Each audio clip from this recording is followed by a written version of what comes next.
Okay, इथे चुकलो मी. पण मी असं बोललो याला काही कारण आहेत. हो, राग आलेला मला त्यांच्यासोबत निघालीस माझ्या मताला व्हॅल्यू न देता. आणि याचं आणखी एक कारणही आहे. तुला नाही सांगू शकत आहे आत्ता मी, पण एक दिवस नक्की सांगेन. तू ये तिकडून आल्यावर तुला प्रूव्ह करून दाखवतो की यामागे सरांचा काहीतरी हेतू आहे. कारण एकतर प्रूफ माझ्या हाताला लागलाय. व्हॉट? काय बोलतोयस तू हे अजूनही? तुला आत्ता माझं खरं नाही वाटत आहे ना? ठीक आहे, तू इथं आल्यावर प्रूफ सहित सगळं समोर असेल तुझ्या. पण कधीतरी कधीतरी अक्षय आपल्यावर प्रेम करणाऱ्या त्या माणसावर विश्वास ठेवत जा. कधीतरी समोरच्या व्यक्तीचं ऐकत जा. थोडं समोरच्या व्यक्तीला सुद्धा बरं वाटतं. ओके ठीक आहे, तू कर, तुला प्रूव्ह करायचं ते. मी हे प्रूव्ह करेन की यात त्यांचा खरंच काही हेतू नाही आहे. आणि मला माहिती आहे तुला घ्यायचं ना, समाधान करून घे. पण समीर, जर यामध्ये तू खोटा ठरलास ना तर माझ्या इतकं कोणी वाईट नसेल. आपण ऐकत आहात अध्यायम या कथेचा पुढचा भाग सुरू करण्याआधी प्लीज माझ्या चॅनलला सबस्क्राईब करून घ्या आणि आधीचे पार्ट ऐकले असल्याची खात्री करून घ्या. चला सुरुवात करते. अध्यायम भाग 61. तिने समीरचा फोन कॉल उचलायला अवकाश एवढ्यात तो सुरू झाला. अक्षू जाताना जाते असं सांगायची पद्धत नाही तर नाही, पण निदान केलेला फोन कॉल तरी उचलावा एवढंही कळत नाही. नाही उचललास तरी स्वतःहून करावाही वाटत नाहीये का? इथे मला काळजी वाटत असेल याचं काहीच देणं घेणं नाहीये का तुला? मग का करतोयस माझी काळजी? करू नकोस. आणि काय रे, एंगेजमेंट मोडायला निघाला होतास ना? ठीक आहे, तू काय मोडतोस एंगेजमेंट? मी मोडते एंगेजमेंट, अक्षया ठामपणे म्हणाली. अक्षया, माझा म्हणण्याचा तो अर्थ नव्हता. ते मी रागात होतो अक्षया. आणि तू असं इतकं बेफिकीर वागत असशील तर राग येणार नाही का मला? समीर, चुकीचं वागत तू आहेस. आणि तू असं बोलून असं नको दाखवूस की तू कसा बरोबर आहेस. तुला प्रॉब्लेम होता ना माझ्या राहण्याचा, मग अर्जुन सरांबद्दल काहीही बाबांना सांगायची काय गरज होती तुला? स्वतःला धुतलेलं दाखवण्यासाठी दुसऱ्यावर चिखलफेक करायची बंद कर आधी. पण त्या अर्जुन सरांचा पुळका काय येतोय तुला? सांग ना. कारण ते दूरपर्यंत तुझ्यासारखे नाही आहेत. तू स्वतःहून दाखवून देतोयस तुझ्या विचारांची पातळी. समीर, सिरियसली, जरा काही तुझ्याबद्दल चांगलं वाटायला लागलं ना की तू असाच वागतोस. आणि इतका वागतोस की वाटतं नकोच हे लग्न. तू विसरू नकोस हा, मी फक्त आणि फक्त बाबांसाठी या लग्नाला तयार झाले. आणि शेवटचं सांगते, जे काही बोलायचंय ना ते माझ्याशी बोलायचं. बाबांना फोन करून टेन्शन द्यायचं नाहीयेस. त्यांना काही झालं ना तर तू गेलास एवढं लक्षात ठेवायचं. आणि राहिला प्रश्न एंगेजमेंट आणि लग्नाचा, तर नाही पटत आहे ना तुला आपलं, तर नको जाऊया ना पुढे. जर आत्ताच इतके इश्यू होत असतील आपल्यामध्ये तर थांबव हे सगळं. का जबरदस्तीने हे नातं पुढे नेतोयस? अक्षू, असं नको बोलूस यार. मी करतोय माझ्याकडून प्रयत्न नाहीये तर फक्त तुझ्याकडून. मी कोणतीही गोष्ट सांगितली तरी तुला पटतच नाही. मला काही व्हॅल्यूच नाहीये का? माझ्या घरात वेगळं वातावरण आहे अक्षया. त्या वातावरणात मी जसा वाढलोय तसाच असणार ना मी. तरीही तुला समजून घेण्याचा प्रयत्न करत नाहीये का?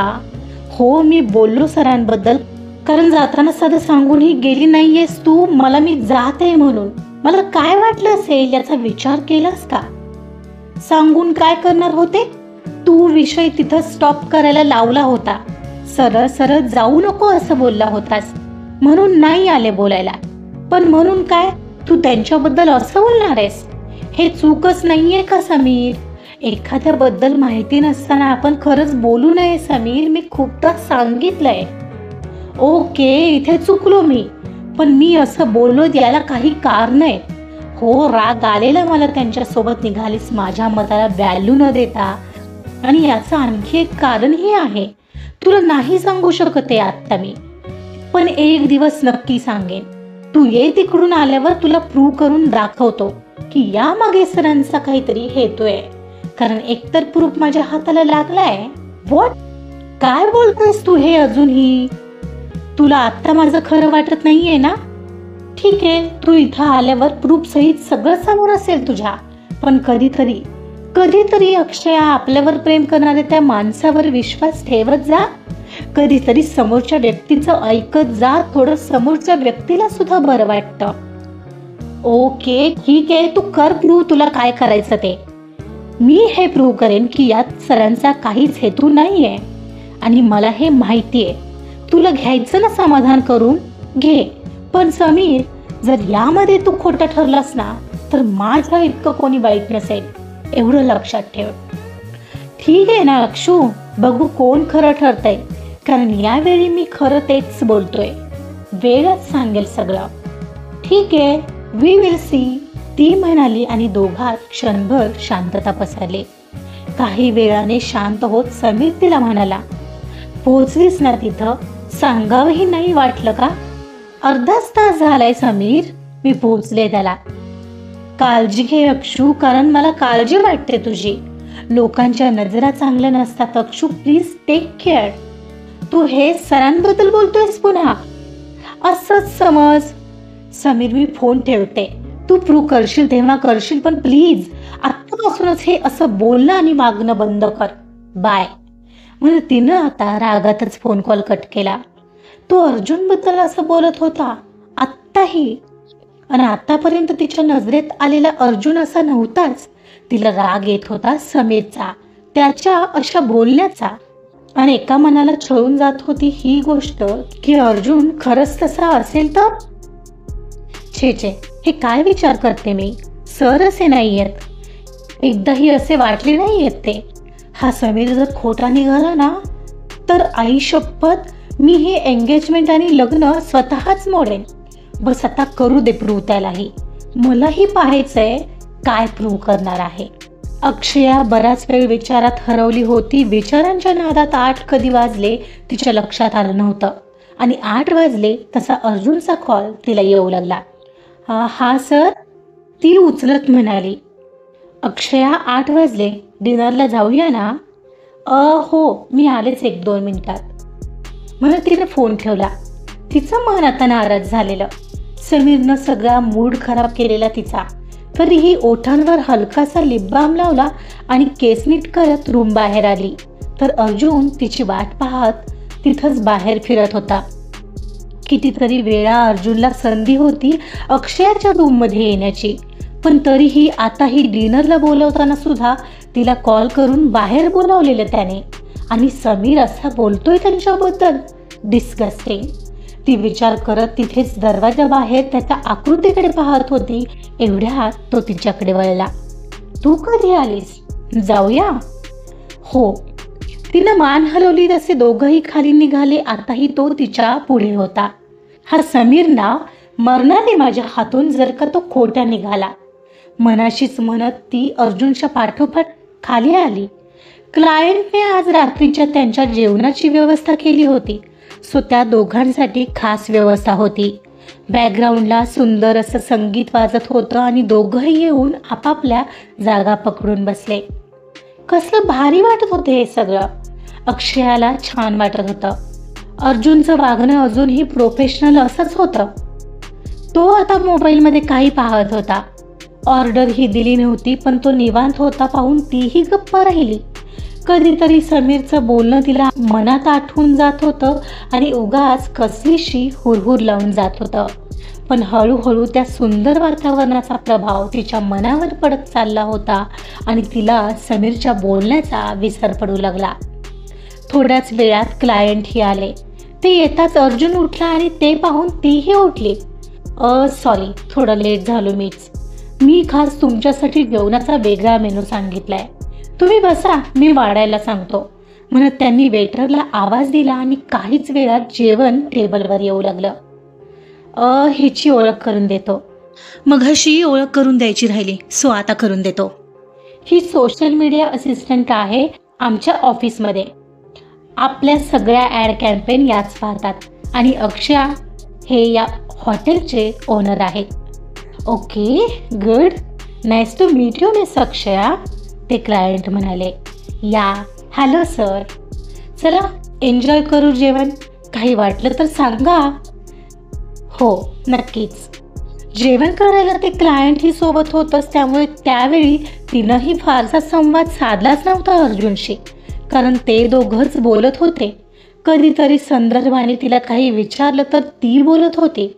थोडक्यात काय तर डिनर एक ऑफिशियल डिनरच झालं होतं. डिनर संपल्यावर अर्जुन आणि अक्षया हॉटेलच्या लॉबीमध्ये थांबले होते, जिथं बसायला जागा होती. अक्षया, आपल्याला काही मॅटर डिस्कस करायचं आहे. उद्याच्या ॲड कॅम्पेन संदर्भात प्लॅन तर करायला लागेल.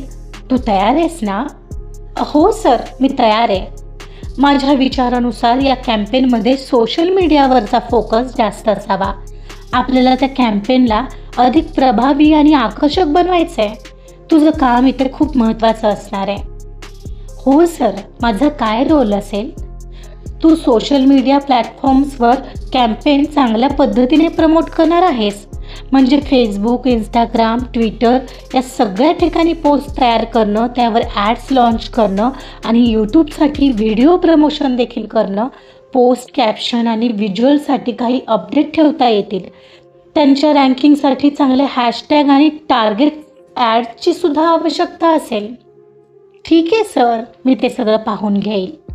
दोघंही बराच वेळ चर्चा करत होते. उद्या कुठं जायचं आहे आणि काय काय होणार आहे याचा आराखडा त्याने तिला सांगितला आणि तो तिला नोट डाऊन करायला सांगितला होता.